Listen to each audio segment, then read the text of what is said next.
На самиот старт на новата учебна година Автоатом му ја блокираше сметката на основното училиште Никола Карев од Кочани. Превозникот од училиштето наплаќа 30.000 евра на име камата за долг на училишен превоз направен во периодот од 2013 до 2017 година. Иако училиштето и Автоатом имаат договор за плаќање на долгот на рати, денес тие добили известување дека од сметката им се повлечени 682.641 денар, со што истата им е блокирана. Зошто? Блокадата на сметката на основното училиште Никола Карев не се изврши пред заминувањето на претходниот директор. Туку се чекаше моето назначување и веднаш да се блокира сметката.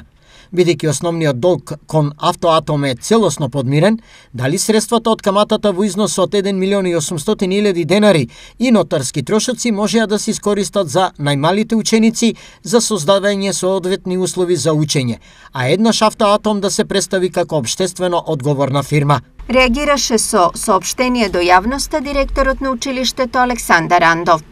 Од општина Кочани исто така се изненадени од извршното решение, но се најмокни на било каков начин да помогнат на училиштето, зашто за тоа е потребен ребаланс на буџетот. Ова е крајно некоректно од страна на Автоатом и директно влијае врз квалитетот на образовниот процес во училиштето и општината воопшто. Истакна градоначалникот Љупчо Папазов.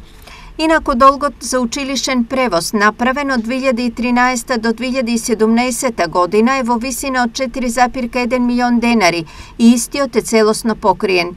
Пресметаната камата во висина од 1,8 милиони денари е договорено да се плаќа на рати, при што училиштето во два наврата има исплатено околу 300.000 денари, пошто од страна на извршител се повлечени споменатите 682.000 денари.